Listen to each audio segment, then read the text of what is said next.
Well, howdy doody, fellas.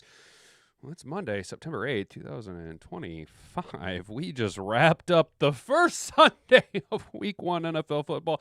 There's still a Monday night game to go down tonight. And let's be honest, nobody gives a shit about what we're here to talk about is, ouch, did that hurt? What the flying fuck happened out in Green Bay yesterday? Oh my God, did that feel good?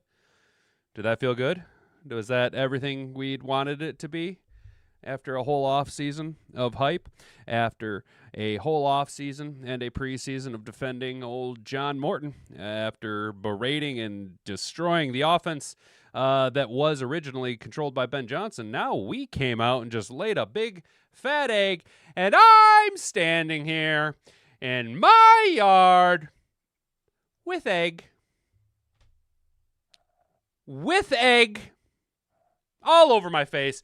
Talk about coming out flat in Green Bay. Boy, that was rough, boys and girls. That was rough on all aspects. We will discuss that a little bit later on the show. First, we gotta caress the footballs of the national news algorithmic clanker overlords. Last night, if you guys weren't paying attention now, I had to work 3 to 11 yesterday, so I got to do what I could watching the game, but any games outside the Lions game was hard for me to watch. I kept poking around at the Bills game a little bit, and it was, well, at one point the Bills had less than a 1% chance of winning the game in the fourth quarter, but Bills QB Josh Superman Allen spearheads epic fourth quarter comeback against the Ravens.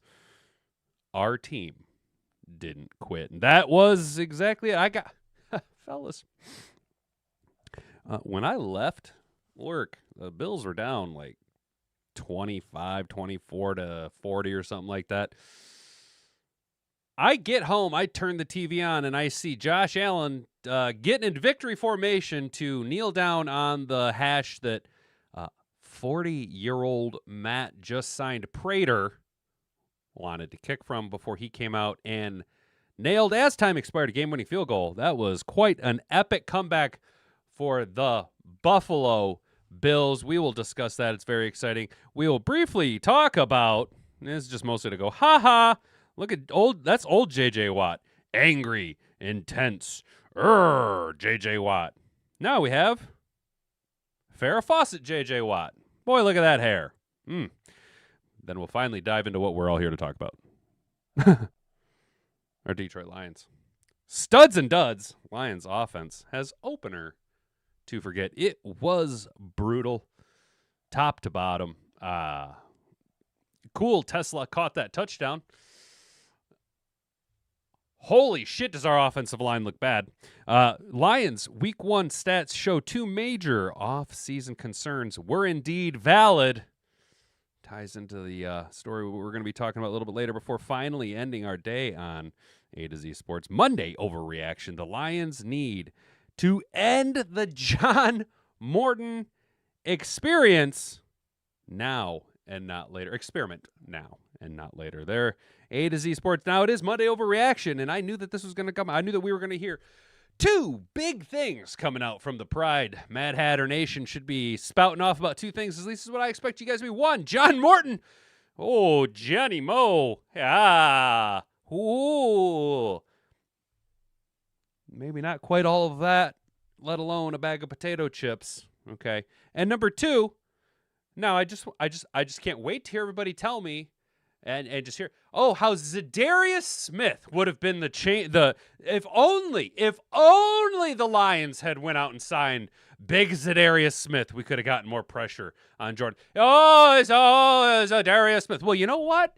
Tough tits, Tony. Zadarius Smith signed with the Eagles, so it's no longer a thing, and I don't want to hear it because Zadarius Smith, not so great. Our defensive line did not get the push. The Packers came out ready to fire. They came out swinging from the jump. They came out and got all over us. They played Detroit Lions ball against the Detroit Lions. Plain and simple, guys. They beat us at our own game, and we looked like dog water. But those are today's headlines. Before we get into it, I want to say good morning to everybody down in the chat. How we doing? y'all go ahead and kick this over to live chat so I can see what's going on. We do have a poll up in the chat. That is, are you pulling the ripcord after week one's disastrous performance at Green Bay? I've given you 4 options. Yes, I'm out with 20% of the vote. No, it's just week one with 20% of the vote. And it's just a bad day. They happen with 24% of the vote. The winner so far, pull the ripcord on AOC's Tatas. Let's go. Good morning, everybody. How we doing? Brent, I'm chasing Chase. Morning, Mad Hatter Nation. How you doing, brother? Sam Armstrong, terrible weekend of football. Indeed it was, especially if you're a Michigan Wolverines fan. Broski Bear flat out should be Mahogany's nickname since he was on his back so much. As Broski, you're not wrong. Christian Mahogany did his absolute best Jeff on my Bacchus impression. Brent DeWitt, I'm still laughing at saying the Lions are 0-3. We're going to beat up the Bears. We're going to take it to the Bears week 2. I know it sucks for you, Broski, but we're going to take it to the Bears. The Bears are going to look just like us tonight. Brent Lions offense looked like the Wolverines offense. Very bland, very blase. I agree. The Hamburger. Harvey, how you doing, brother? Well, turns out we're fucked. Yeah, there were 2 chances I thought the Lions had to possibly swing the game and take momentum, and that was the interception that was just outside of the fingertips of Alex Anzalone, who Alex Anzalone's never going to catch that, and then the pick 6 by Brian Branch that got called back on penalty. Those were the 2 chances the Lions had to strike to steal momentum, maybe get a little bit of fire in their bellies, if it were. But nothing was going on offensively or defensively. Controlled 0 lines of scrimmage. It was just bad news. Berenstein Bears. Hard to watch. We better figure everything out. Jeff, I agree with you. It was hard to watch. There's a lot to be corrected. Art, how you doing, brother? Can't run plays if you can't block. Yeah, I completely agree with you. Our entire team looked like they had their feet in cement, dude. It was just rough. We got a failed retread OC and a kid at DC. Yeah, so I'm not necessarily... Look, the defense was abused, okay? Our defensive backfield is not what we thought it was going to be. But give Kelvin... I think Kelvin Shepherd needs a lot more runway than John Morton does. John Morton comes in with the pedigree. John Morton was highly sought after by, a couple other teams. He has more NFL experience than Kelvin Shepherd. Kelvin Shepherd, this is a very raw exposure for him to have. This is a very, it's going to be a first rough couple of goings with Kelvin Shepherd ultimately, based on what I seen yesterday, completely retracting my statements about what I said about our defense is going to be crazy aggressive. It's going to be a learning curve for a while with Kelvin Shepherd. I think he should have a little bit more runway than John Morton, though. I'm not impressed with either team, offensively or defensively, but the defense probably a little bit better than the offense at this point, simply because I don't think John Morton knows what the flying fuck he's doing. Can't block or tackle. Exactly, Hamburger. Clarice, good morning, Clarice. How you doing? Packers played well. No excuses for the Lions. We looked like a high school team. You got that right. It was very basic play calling, just vanilla. It looked like we were out there trying to run a preseason game against starters week 1. I couldn't believe that pick 6 penalty. Yeah, dude, Sam, that made me honestly, brother, I was watching it when they called that back, I was like, that's it. it's cash it. Fucking, I'm out. That SpongeBob SquarePants meme. All right, I'm about to head out. You know what I'm saying? Onzo dropped it, but if it were Jack Campbell, Onzo, his dot, give Onzo his dot back. Yeah. I think you're right, Hamburger. I think Anzalone needs to go back to calling the defense. Jack seemed a little out of position a couple of times. We win when Anzo has the dot. You're correct, Hamburger. You're right on that, buddy. Maybe we should play starters in the preseason because that looked like a preseason game to me. Brent, exactly, brother. We looked rusty. We looked vanilla. We looked like we had our feet in cement. Our guys were... Our team, our starters, offensively and defensively, best case scenario, we're a half step behind the Packers in all aspects. Best case scenario on our best plays, we were a half step behind. I think this was the worst rushing output by the Detroit Lions in the Dan Campbell tenure. It was embarrassing. Jahmyr Gibbs, brother, I know you're a special player, and he was doing all he could. Our offensive line looked fucking bad. Graham Glasgow is shit. He is not the shit. He is Graham Glasgow on his best day is a Hershey squirt, fucking burnout mark left on the underwear of Frank Ragnow. That's how good Graham Glasgow is on his best day. And if you think the Packers knew what plays we were running. Art, did you get that vibe too, bro? Art, dude, look, man, brother, I'm not trying to be that guy and be like, oh, tinfoil hat. But did it not seem like the Packers knew what we were going to do before we were they either they scouted us really well, our play calling was so vanilla and basic, just so vanilla and basic that they were able to figure it out. But they seemed to know what we were going to do before we were even going to do it. 100%, Art, 100%, brother, 100%. Penny dominated Parsons, but it got lost. It was washed because we were god-awful. Yeah, Hamburger... Parsons was only effective when they moved him right over top of Graham Glasgow, and he just abused Graham Glasgow and the rookie guard and Christian Mahogany over and over again. But Penne was a bright spot. There was a couple times where he lost his footing. Did the field seem kind of slick to you guys? Like guys are stumbling and bumbling and just sliding all over Hell's Half Acre. It looked like the field was a little slick. Take the fucking training wheels off of Tesla. He's ready. Hamburger, I know, dude. Oh, Mr. Detroit City, what up? I knew you were going to vote for AOC's Tatas, my guy. I knew you were going to come in swinging for the Tatas.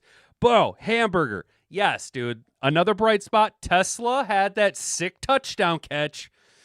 Isaac Tesla is going to be very special, which kind of ties into some news that happened late last week. Jameson Williams signed a 3-year extension. Sorry, Mr. Detroit City. I knew you were going to hate this part. But now J-Mo's going to be in town for a while. Amon-Ra's locked up for a while. Tesla's still on a rookie contract. We should have plenty of wide receiver talent, at least with the emergence of Tesla. Once we figure it all out and John Morton takes his incredibly fat, bald head and removes it from his lowest sphincter that he has. I'd say the guards played worse than Graham, honestly. Detroit City, you're probably right, dude. I've never been high on Graham Glasgow. And I just it was kind of one of those, every time he got fucking smoked, it was just that confirmation of what I already knew. Yep, knew it was going to happen. Well, I knew that was when I stuck my dick in the outlet, I knew I was going to get electrocuted. Shockingly, what do you know? We got shocked. You know what I'm saying? Did that cross your mind too, Clarice, about how they just kind of seemed to know what was going on? They just seemed to know a little something. Just a little something before we were going to do it. You know what I'm saying? Now, that could be that we were just so god-awful, unprepared, slow, out of pay. Week 1 on the road in Green Bay, shouldn't be that big of a deal. We did spoil the banner ceremony for the Chiefs a couple years ago on Thursday Night Football, Week 1 on the road, But we just looked slow, rusty. I don't know, man. It just looked bad. Davenpoop running safety, some dropping back into coverage on 3rd down. Good old Shep, the DC. He's a monster. I know, broski. When I seen our DNs dropping back into coverage, I was like, oh, my God. What is going on? I had flashes of James Houston, and I'm standing here in my yard next to my mailbox with egg all over my motherfucking face. Lions are much weaker in the trenches, and the Lions' cornerback room is overrated. Broski, I agree with you. Our defensive line looked bad. Maybe Aleem the Dream can fix that. Maybe some Toolage during the week can fix that. Maybe a get-right game against Chicago will fix that. But yeah, dude, our DB room, not so great. We'll talk about Terry and Arnold here later on. Penne and Amon showed up. That's true. Hamburger, Penne and Amon, you can hang your hat on those guys showing up. The problem is Amon-Ra was... he was Amon-Ra. He was Amon-Ra effective, but not Amon-Ra game changer. You know what I'm saying? He was old reliable Amon-Ra, but he didn't break the game open. You know what I'm saying? But you can't break the game open when Jared Goff has no fucking time to throw. Oh my God, Jared Goff was just all day long. Pressure in his face all day long. Tesla made as many plays as Parsons, and Parsons got to play all day. Hamburger Harvey, Broski says that you're drunk and you're living in a fantasy land. I'm 50-50 with both of you. I do think you're in a fantasy land, but I do think Tesla also made as many impactful, big splash highlight reel plays. Over the course of the game, Parsons played a lot more and had more impact in the game. But as far as highlight reel goes, yeah, Parsons had one really nice sack, and Tesla had that really good touchdown, we'll just call it garbage time touchdown. Dude, Chase, brother, right? Goff was just under. And now this is the problem. This is the problem. Okay, let's be real. This is Jared Goff's problem his entire career. Jared Goff does not play well with a lot of pressure in his face. He can sustain it for a while, but all day long having that pressure in his face, which is why our offensive line just need to just do better. Just do better. You just got to do better. Christian Mahogany, you fucking dick. Taylor Decker, you old piece of shit. Graham Glasgow, you fucking turd. Tater Ratledge, you're a rookie. I'll let it slide. And Penei Sewell, I would never besmirch the name of Penei Sewell. Never would I ever talk trash about Penei Sewell.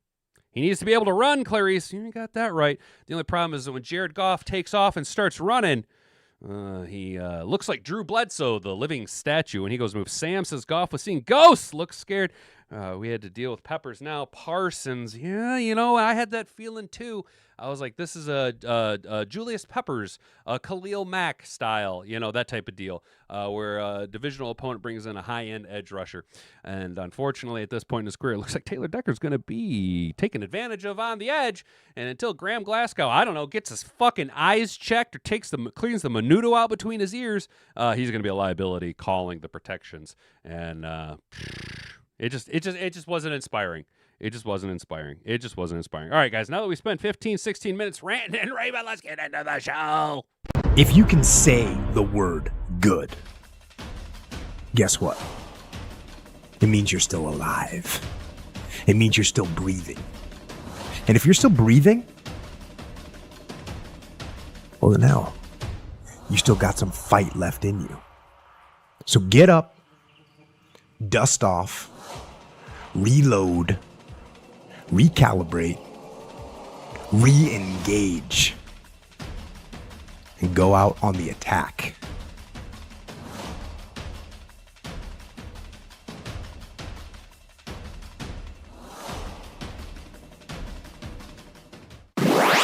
I will give a shout out to Broski, dude. You were right. Jordan Love had all damn day to throw. Our D-line did not get like any pressure at all. I will give you that, bud. You're not wrong in your takes.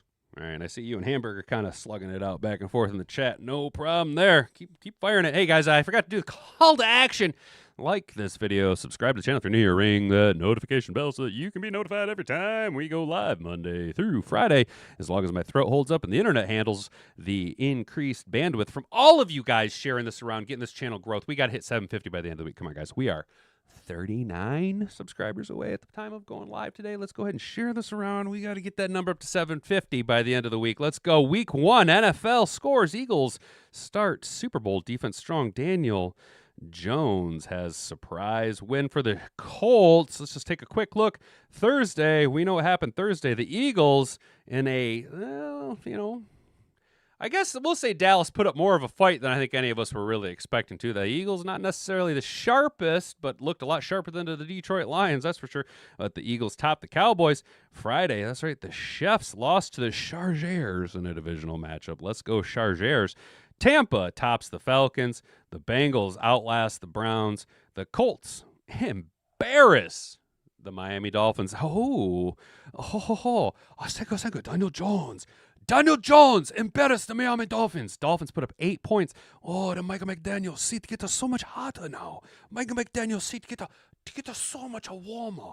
Turn that heat up on a Mike McDaniel and then fire John Morton in Detroit and hire Mike McDaniel as an offensive coordinator here in Detroit. Let's go. But Daniel Jones put up 33 points on a Miami defense that isn't so great.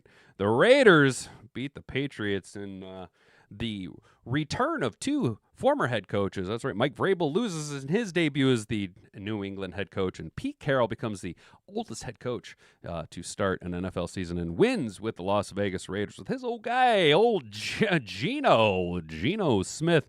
Arizona beats the Saints. No surprise there. You should take care of the Saints. Now, I did watch the Pittsburgh and Jets game. Guys, is Justin Fields not bad anymore? Did you guys watch the Jets-Steelers game? Holy shit. Did Tanner Eggstrand fix Justin Fields? I know the Jets lost, but damn. They didn't look bad. They actually looked pretty clean on offense. Let's be real. The Jets The Jets looked legit. Yeah, bro. Exactly, Art. The Jets, I was like pleasantly surprised with how well the Jets performed. I fully expected, so where I was at, my broadcast for the 1:00 games was CBS, the Steelers and Jets. No surprise there, two AFC teams. Or Fox had Big Blue and the Commies. No surprise there, two NFC teams. And I was like, oh, good. Two trash games that I don't want to watch. I put a longer parlay out on the Skins game because I thought that was going to be the game that I was going to watch. And then on my 7-leg parlay on the Steelers and Jets game, I only missed by three legs. That was a Fields interception, a Brees touchdown, and the Jets to win. But I was pleasantly surprised. I watched more of the Jets game than I had ever intended on watching. Their offense looks more than competent, and their defense looks pretty solid. Now, I know they were playing the Steelers, and the Steelers are not so great. But, dude, the Jets kind of took it to Pittsburgh. I was pleasantly surprised with Aaron Glenn's team in their debut. Jacksonville beat up on the Carolina Panthers. The Lions and Panthers and Eagles are the only teams to not record a sack week 1. There's still 2 teams left to play. Broncos topped the Titans. The Niners beat Seattle. Green Bay obviously trounced the Detroit Lions. The Los Angeles Rams outlast Houston 14-9. And then Buffalo with their big roaring comeback beat up on the Ravens 41-40. Matt Prater with a game-winning field goal. There's still obviously Broski's team, the Bears, and the Minnesota Queens left to play tonight. And is there a way to root for the refs? Can I root for the refs in this game? I don't want either team to win. But we talked about the Buffalo Bills and their big old comeback from behind win against the Baltimore Ravens Sunday Night Football. Broski, I agree with you. Losing Tanner Eggstrand seems to really hurt the Lions. Having him would be much better than having John Morton. I agree with you. Not impressed with John Morton's offense. Was impressed with what Eggstrand was doing with the New York Jets. Field doesn't suck. He used to kill us. I agree with you, Art. That's why I thought Aaron Glenn signed him, as he was like, that's the one motherfucker that smokes me every time I play him. I'm just going to sign him so I don't have to coach against him. Fields is part of the Atlanta machine that keeps getting kids in the league and fail. Yeah, you're not wrong there. You are not wrong there, Hamburger. He keeps getting traded because he sucks. Yeah, but he looked good, dude. He might suck, but yesterday was one of those good games by Justin Fields where he was more than competitive. And I don't think he made any, committed any turnovers. He looked relatively sharp. Okay, he was flinging around. Him and Garrett Wilson seemed to have some pretty good chemistry going on. All right. So a chirp, and a chair is the old poker comeback idiom for Josh Allen. It's pigskin and a tick on the clock. The reigning MVP authored an improbable comeback Sunday night, propelling the Buffalo Bills from a 15-point fourth-quarter deficit to win 41-40 over the Baltimore Ravens. Even some Bills loyalists didn't see the epic resurgence coming, leaving Highmark Stadium when Buffalo got down 40-25 in the fourth quarter. Those fans missed Allen spearheading 16 consecutive points in the final 4 minutes and 5 seconds to steal the victory. Quote, "Our team didn't quit," Allen told Melissa Stark on the field after the game. "I think these people who left the stadium, that's okay. I think there's people who left the stadium, that's okay. We'll be fine. But have some faith next time. When Allen is at the helm, no lead is safe." That's why he won league MVP. The Flamethrower had a fourth quarter that, by itself, would have been a good entire game for most quarterbacks this week. Allen in the final frame, 251 pass yards, 3 total touchdowns, and a 131.3 passer rating. The Bills' QB got help from Ed Oliver, forcing Derrick Henry fumble to Keon Coleman, somehow corralling a tipped ball for a touchdown. To the Ravens, pussyfooting their final possession and collapsing on defense. A veteran kicker, Matt Prater, who just signed with the team on Thursday, calmly slamming the ball through the uprights with 0 ticks on the clock. This is coming to us from Next Gen Stats. The probability to win was as low as 1.1% with 8 minutes left on the clock. I don't want to open that. Get out of here, Next Gen Stats. This is the most improbable comeback by the Bills with Josh Allen at the QB, and the 13th most improbable comeback by a team over the last decade.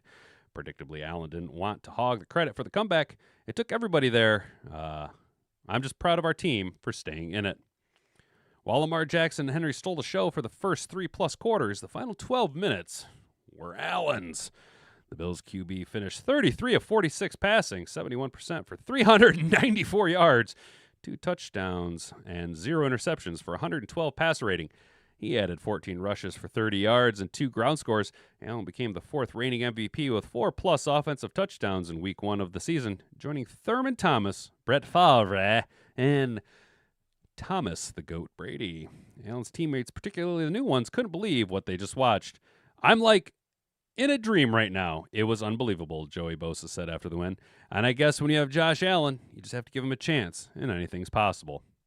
It's only Week 1. There are 257 more battles. Buckle up. So it was kind of a wild game. You'd almost like to see that be the Monday night game, the way that it just kind of would have been a nice little bookend to finish the week out. But instead, Monday night, we get the Chicago Bears and the Minnesota Queens. Now, I did point this out earlier, but look at J.J. Watt. Oh, look at J.J. Watt's fluffed hair. Look at it. Look at his hair. Now, this is the J.J. Watt we all remember. That's the face of J.J. Watt in the NFL. That's the face of J.J. Watt when he was just on the panel for CBS. Now he's in the booth, and oh, look at J.J.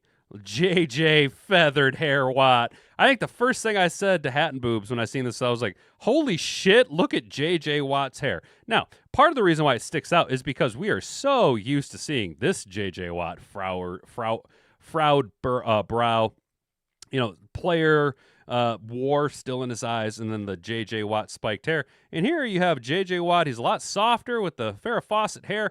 And now, one thing J.J. Watt doesn't have going for him, that motherfucker's got a big-ass head. Look at that dome. Look at the size of that cranium. From the top of the cranium to the bottom of the chin, that motherfucker's got like a 48-inch long face, right? Then you go ahead and you pile on another 4 inches of fopped hair up there. Come on now.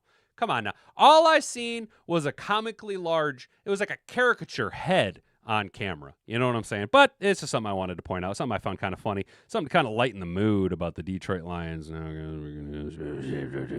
Detroit Lions. All right. We're going to talk about the Lions now, guys. If you haven't already, do the things. Like, comment, subscribe, share this video around so we can push that 750. Chat's going pretty hot and heavy. Jack Campbell might have been the worst player on defense for the Lions yesterday. Arnold Reeder also hot garbage. Yeah, dude. Didn't pay so much attention to Jack Campbell yesterday because I was too busy going, oh my God, DJ Reed, what are you doing? Terrion Arnold, what the fuck? Figure it out. It was terrible. It was absolutely terrible. And then Rocky Scene with that big penalty on the Big Six just kind of screwed us there, guys. So let's go ahead and talk studs and duds. Lions offense has opener to forget. Emmett Matejovsky coming to us from Lions on SI.com. Number 1 dud.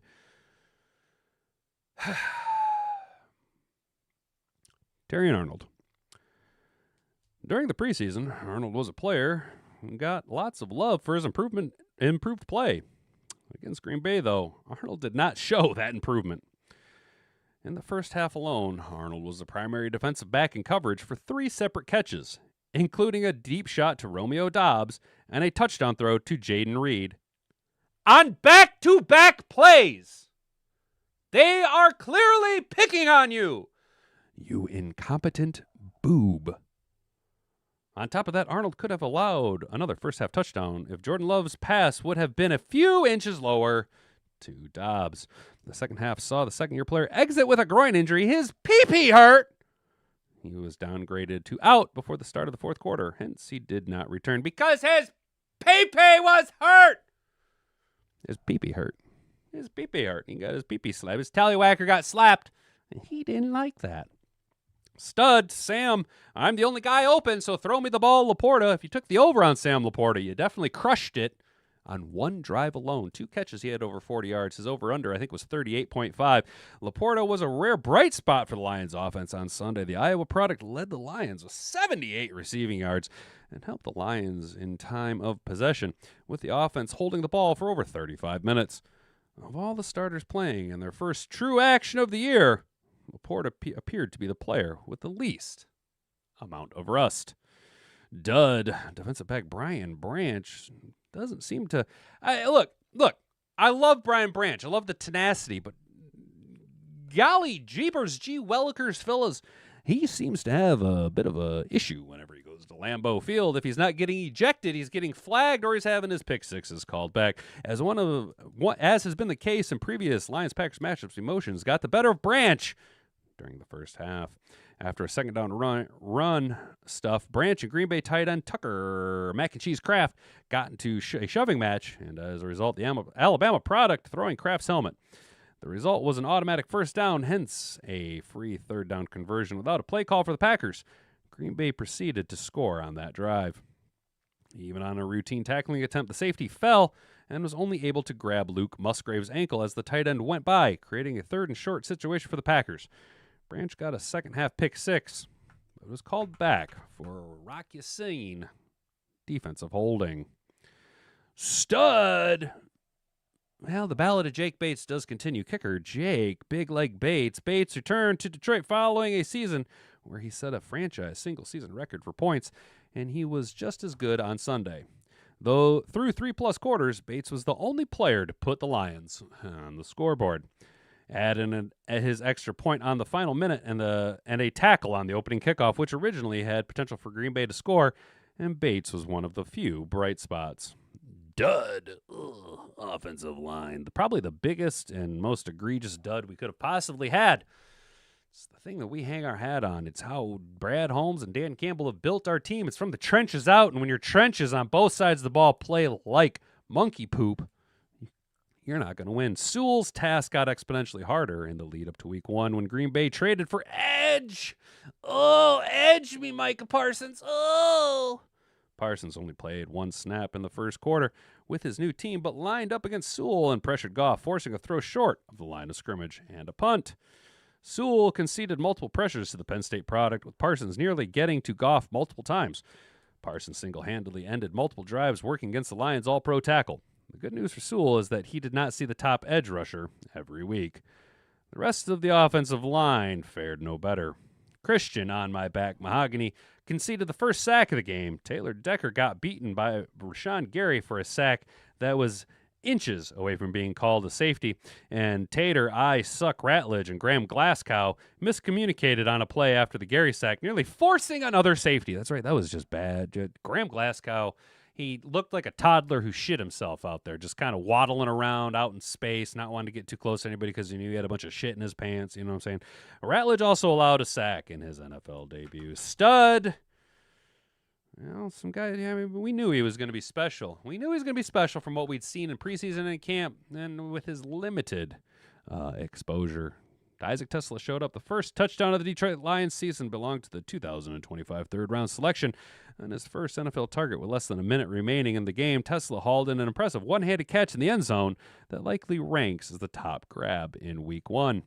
Tesla made the push for more playing time with his play on the final drive. He gives Detroit one more weapon in the receiving course. Let's go ahead and watch this here. No, I don't feel like getting taken to the link. Never mind. You guys seen it. It was a nice little fingertip grab. Dud. Aiden Hutchinson. Hutchinson's return from injury was not one for the record books. The Michigan product was the focal point of Green Bay's planning, with the defensive end being chipped or double-teamed on every snap. Hutchinson was also dropped into coverage during the first quarter, and that gave Love enough time to pump fake and find a receiver that ran through Hutchinson's zone for a first down. Why Aiden Hutchinson is in coverage?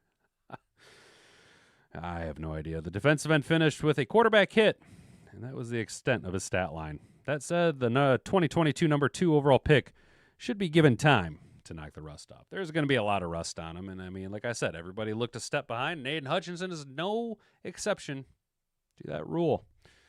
A lot of ifs and buts. Well, they were candies and nuts. And we'd all have a Merry Christmas. But that's just not the case Sunday in Green Bay. It was just bad from start to finish. There was no fire in our bellies. And the Green Bay Packers came out swinging from the jump. From the jump, they came out swinging, and we took every single blow just directly on the chin, and we collapsed. We collapsed. They beat us at our own game. Detroit Lions, whoops, what are we doing? What are we doing here? What the fuck are we doing here? Get over here. There we go. Sorry about that, fellers. Detroit Lions Week 1 stats show 2 major off-season concerns were valid. This is coming to us from Yahoo Sports. Those 2 concerns, of course, were the offensive line, which has 3 new starters, and the pass rush, which Aiden Hutchinson and a bunch of question marks. Lions' new offensive line dominated in the trenches. Was dominated in I was like, that ain't right. Was dominated in the trenches. Quarterback Jared Goff was sacked 4 times, and the rushing attack averaged a pathetic 2.1 yards per carry. According to Next Gen Stats, Lions ball carriers were hit behind the line of scrimmage by Packers defenders on 16 of their 22 carries in the game. That means 73% of the time. We're getting eaten alive in the backfield. Very reminiscent of the Matt Stafford era of running backs, when we could not get a single guy to eclipse 1,000 yards.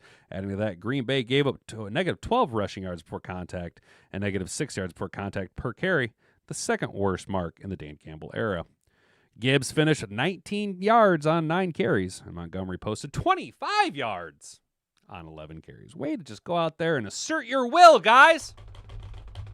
Way to just be an absolute dominating force. Way to be the heartbeat of our team.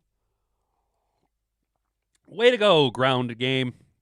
According to Tim 20-Man, 3 offensive linemen gave up sacks: Ratledge, Mahogany, and Taylor Decker. When it comes to pass rush, the Lions were one of 3 teams in the league to not tally a sack week 1 with the Panthers and the Eagles. Could see more, but there's only 1 game left. Detroit mustered up just 6 pressures, tied for the second fewest in the league. Of those pressures, Hutchinson had 3 of them. Each one of the other 3 starters up front had 1 apiece. So good. I'm glad we got pressures, but no sacks. The Lions never showed much concern about either group during the offseason, through training camp and the preseason. So far, it looks like their confidence was misplaced. And that's why we're going to hear everybody talk about how we should have signed Zadarius Smith as though he was going to make any type of a change. Gibbs had 10 catches. Sam, did he really? Gibbs had 10 catches yesterday? Seriously? No way. He did. He set an NFL record for 10 catches for 31 yards. Wow. Holy shit. I mean, Sam, not for nothing, but if you're in a PPR league, Gibbs bailed you out just on catches alone, bro. Where's the Hutch Defense Player of the Year talk? It's coming. Don't you worry, broski. It's coming, bro. We got so devastated in front of all the hot chicks. Yeah, fair. That's fair. So, broski, yeah, the Defense Player of the Year for Hutch, it's coming. Don't worry, bud. It's coming. It'll be here. He's just going to be the rustiest of rusties. I'm not making excuses per se yet, but there is some understanding that Aiden Hutchinson's going to be a rusty. He missed, 2/3 of last year, right? All of the postseason, and had to ease into training camp. He should be ready to go, though.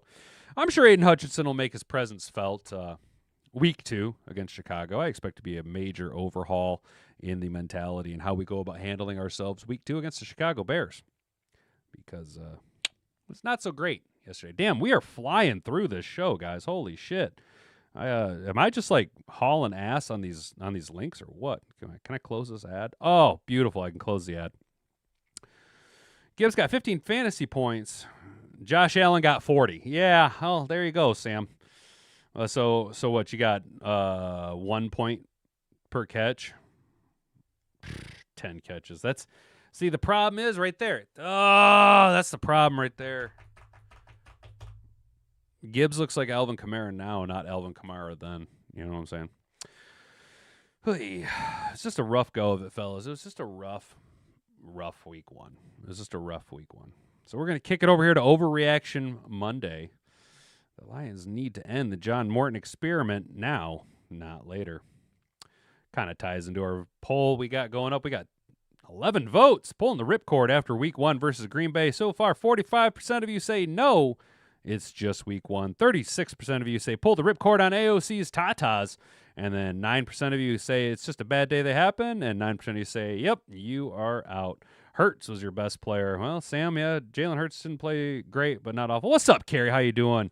What a poor showing for an opener, but being the optimist I am, I believe they'll rebound against the bend-over Johnsons. Kerry, good morning. How you doing, brother? And I completely agree with you. I think Chicago will be our get-right game.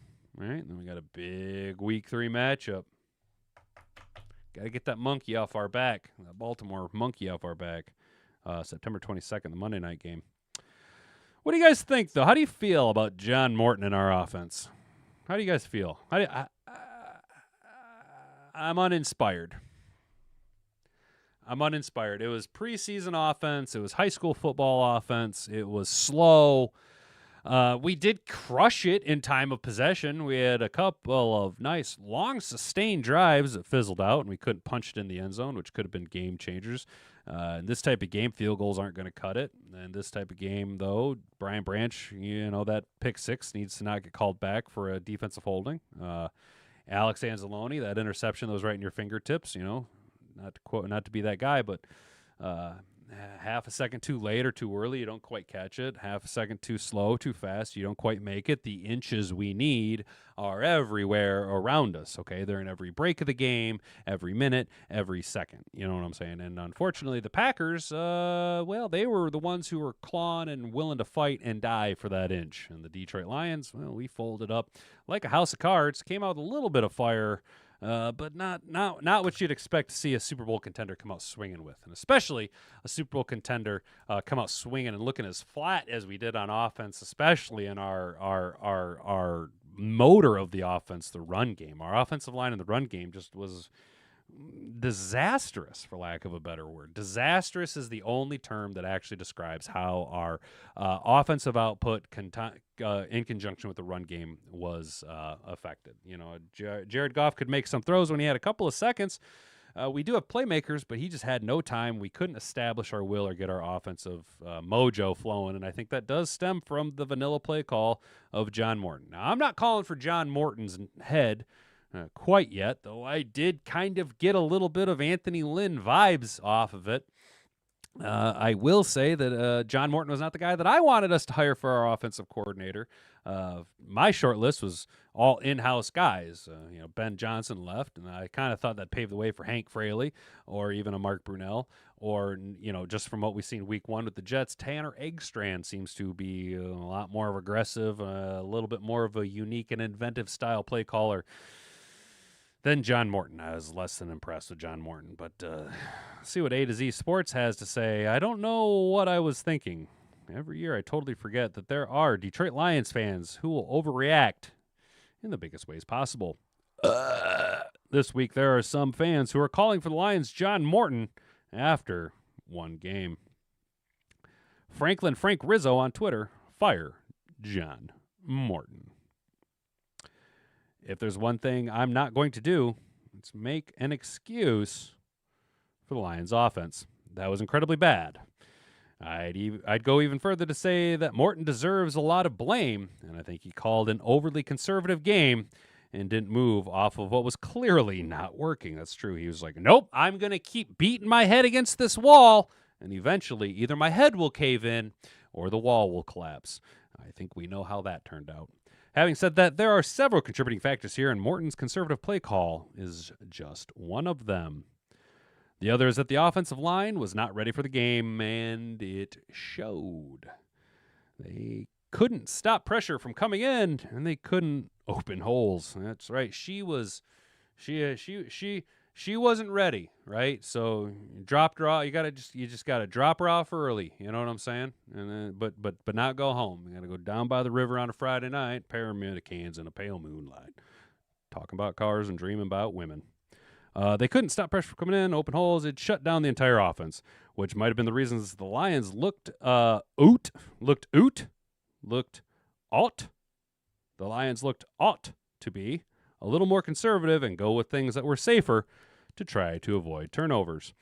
At a certain point, chances need to be taken, and the Lions didn't do that. Well, we wouldn't be able to take those chances when Jared Goff has no fucking time to throw! Jesus Christ, come on. Firing? For that? In the grand scheme, that wasn't even that bad. The Lions had far worse games with small PP early on in his run and even during it, too. Did everyone forget the Lions losing to the Bailey Zappi-led Patriots 29-0 in 22? What about the 24-6 loss to the Cowboys the next week? Or the 38-6 loss to the Ravens in 2023? Nobody got fired for those games, and as Lions head coach Dan Campbell brought up after Sunday's game, people wanted Small PP fired early in the season in 22. Look what happened when the Lions gave him more than one game or gave him more than a few games. With that all said, we know the Lions aren't totally against letting an OC go during the season. They did that with Anthony Lynn in 2021, but that was a much different story with a much different team. But if the Lions get into late October, November, and things haven't gone super downhill, things have gone super downhill, maybe they'd make a change. But they're not going to do that after 1 week, and they definitely shouldn't do that after 1 week. This is a major overreaction. I agree with you on that, but with an asterisk, it was uninspiring. Now, when you do make the comparisons, this has happened before, okay? Look, sometimes it's just sometimes it's just not your day, Danny. And some days, look, man. My senior year of ball, right? We were undefeated. First time in school history in over 10 years. Set a school record for most points scored, fewest points scored against, most players named all conference, and most players named all state my senior year. Okay. We're pretty legit, dude. And one of the kids on the team had a pretty hoopty of a wagon, you know. I mean, she was a rust bucket, baby. And one day, homeboy was running a little late for practice, and he pulled in. And I shit you not, his car, literally the back axle fell off of his car, like the back passenger side wheel just boop, just rolled over it, bloop, like that. And since it was one of them little like Dodge like Daytonas or something like that, one of them little shit shaker, not a Daytona. Daytona's a little sportier. God, I can't remember the name of it. But it's one of them little boxy shit shaker cars from the early aughts. And so we all like picked it up as a team and like just kind of wheeled it out of the way, right? Anyway, so get to the playoffs, you know, team of destiny, blah, blah, blah, you know what I'm saying? And we ended up running into our division rivals in the playoffs, and they took it to us, and we lost, right? And it was really sad or whatever, but after the game, bunch of us seniors were all fucked up, you know what I mean, crying or whatever, all half naked, if not fully naked, in the locker room, just crying, sweaty, gross. And coach had us all come in to his office, you know, just nastiness. And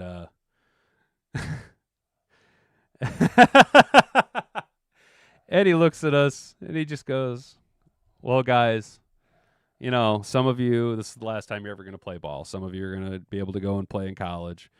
And I just want you all to know that this is a learning point in your lives. And he just said, I'm not going to say the kid's name. We'll just call him Jenkins, okay? And he goes, but you know, guys, just like with Jenkins' car, sometimes the wheels just fall off. And like, it was so goddamn funny at the time. You know what I'm saying? Like, it just such a fucking perfect joke just to turn everything around. And my point being is that, yeah, it sucked yesterday. It was shitty to watch. Nothing went right from the jump. Couldn't get out of our own way. Offense couldn't get going. Defense generated no pressure. Secondary looked like dog shit. Offensive line, Kathy Hawk of an offensive line. Our running backs couldn't get anything going. Jared Goff is running for his damn life. Sometimes the wheels just fall off, fellas.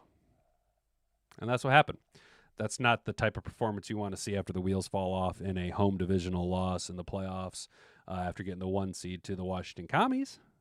You'd like to have seen a little bit more. But, you know, finish Finish drives with touchdowns, not field goals. The score is a lot different, right? Half second too late, too early. You don't quite get there. A little bit more pressure here.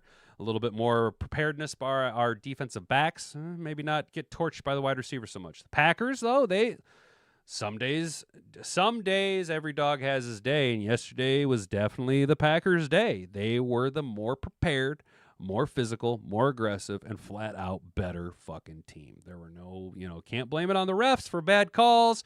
Can't blame it on, spotty or shoddy spots. Can't blame it on too many things other than, as a whole, it just wasn't our day. Sometimes the wheels fall off, and that perfect storm of it not being your day and it totally being Green Bay's day. Packers looked really, really good. Yeah. Micah Parsons, for being as injured and limited as he was, played really, really well. If that's how he's going to play when he's fucked up, then it's going to be a problem if he's healthy. Let's call a spade a spade. Thankfully, we got Penei Sewell, but question marks at the other 4 offensive line spots. Taylor Decker, let's be honest, guys. Taylor Decker was taking a step back 2 years ago. Okay? Giovanni Manu was supposed to be your project replacement for the left tackle of Taylor Decker. Giovanni Manu's not really ascending at the rate that you want him to, and Taylor Decker is collapsing in front of our eyes. Looks like we're going to need to go left tackle in the first round next year's pick. Maybe we should have gone after a more aggressive defensive end early on. I didn't like the lack of push. Marcus Davenport was around, but not effective. Aiden Hutchinson was around, not effective. Rust on both guys is to be expected. DJ Reader looked old. DJ Reed looked slow. DJ Reed got cooked. Terrion Arnold got cooked. Brian Branch can still seem to not get his head right when he plays the Packers. And until he can do that, he's going to continue to be a liability against Green Bay, especially in Lambeau. You got to clean a lot of shit up. Thankfully, we don't have to turn around and play on Thursday night on a short week. We do have a full week to I don't think you can just plug holes. You got to replace some sections. You got to overhaul some gears there, because whatever the fuck the plan was is not the plan, or it was just a very, very poorly executed plan. If we were to grade the whole season on week 1, pack it in, fellas. If we were to grade the whole season on week 1, pack it in. I'm going to sound very cliche here, but it's a marathon and not a sprint. Okay. Yeah, I didn't think, but I jokingly said we were going to go 17-0 and Jared Goff was going to throw for 5,000 yards and 50 touchdowns. Still possible. Okay, that's still possible. Obviously, going undefeated is clearly out of the realm of possibilities. Now, there is a silver lining, right? Can we learn, grow, and develop? Can we move past this? Dan Campbell has shown that his teams historically have a short memory and are good at making mid-season adjustments, right? I have all the faith in the world in Dan Campbell and the coaching staff to be able to correct this. Yes, I'm not overly sold on John Morton right now. That could all change. Next week we come out and we lay the fucking lumber down on the Bears. Unfortunately, the Bears are probably going to walk into a very angry Detroit Lions team, a very aggressive Detroit Lions team. A living buzzsaw. 41-0. Let's go. Motor City. But don't overreact, guys. This is not the time to be calling for heads to roll.